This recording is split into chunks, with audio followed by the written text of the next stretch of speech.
The Man Who Refused to Die, a true American story of power, betrayal, and survival. They tried to erase him from history. No statue bears his name in Washington. No holiday honors his sacrifice.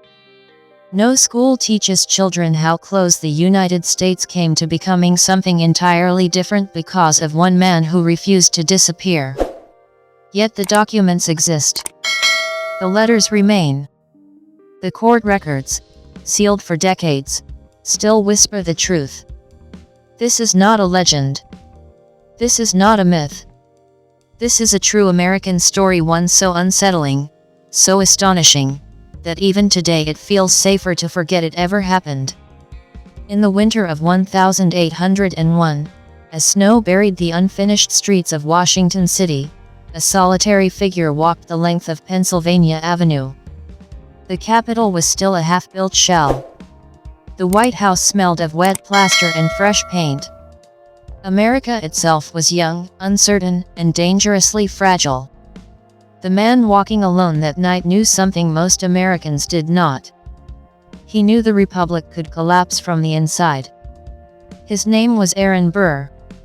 History remembers him as the villain, the man who killed Alexander Hamilton in a duel, the ambitious politician who betrayed everyone, the reckless conspirator who dreamed of carving an empire from the American frontier. That version of the story is convenient. It is also incomplete.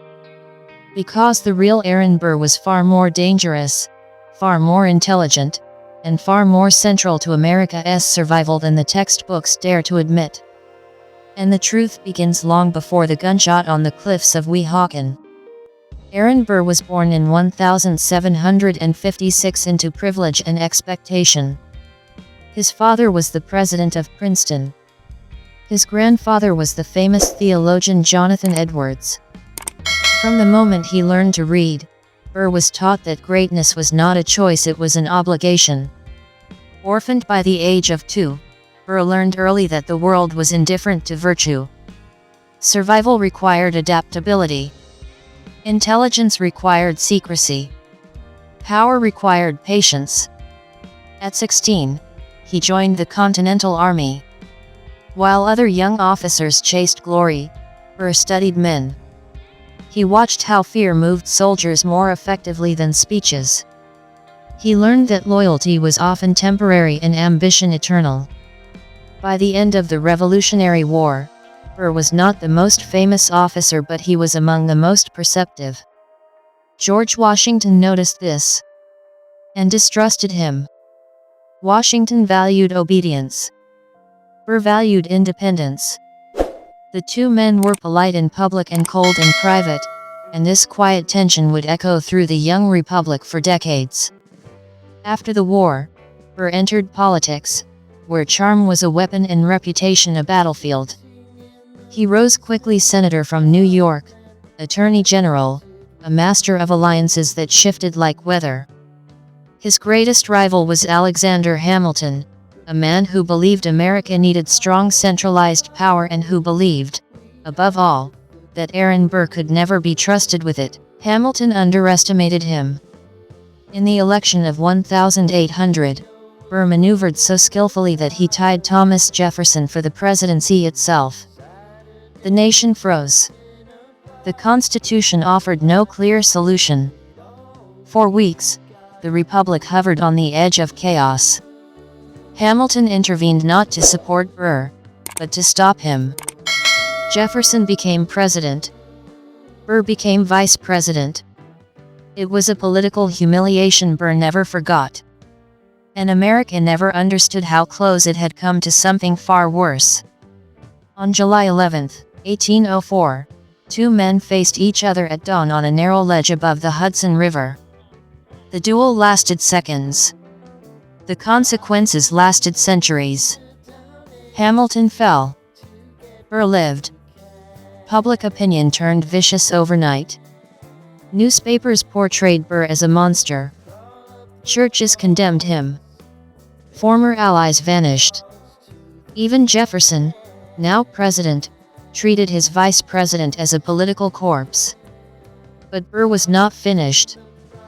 He was watching the nation expand westward into territories barely governed, filled with soldiers, settlers, enslaved people, and ambition. Spain still controlled much of the land beyond the Mississippi. Britain watched from Canada. Native nations fought for survival. It was chaos. And chaos, Burr believed, was opportunity. What Burr envisioned next was not madness. It was strategy. He believed the United States was too weak, too divided, to hold its western territories. He believed a new nation or empire would inevitably rise from the frontier. And he intended to shape it before someone else did. What followed would become known as the Burr Conspiracy, one of the most misunderstood episodes in American history. But to call it a conspiracy is to simplify something far more complex. Because Burr was not acting alone. He recruited generals, senators, judges, newspaper editors, and wealthy merchants. He spoke in half sentences and careful silences. He promised different futures to different men. Some believed he planned to seize Spanish territory. Others believed he aimed to separate the western states from the Union. A few suspected he intended to overthrow Jefferson himself. The truth was deliberately obscured even from his allies. By 1806, whispers reached the White House. Jefferson panicked. For the first time in American history, a sitting president openly accused a former vice president of treason. The nation held its breath. The trial of Aaron Burr in 1807 was not merely a legal proceeding. It was a battle over the soul of the Constitution. Presided over by Chief Justice John Marshall, the trial forced the young republic to answer terrifying questions. What is treason? How powerful should the president be? Can fear override law? Can the government destroy a man without proof? Jefferson wanted Burr convicted at any cost. Marshall wanted the Constitution protected at any cost. Witnesses lied. Evidence vanished. The press inflamed the public.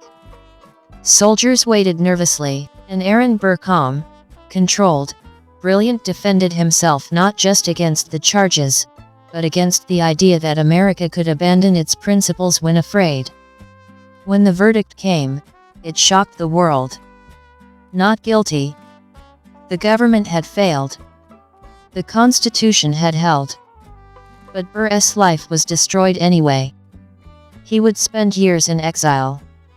His daughter would die at sea. His name would become synonymous with betrayal. Yet the precedent set by his trial would protect future Americans from political persecution, from executive overreach, from fear masquerading as justice.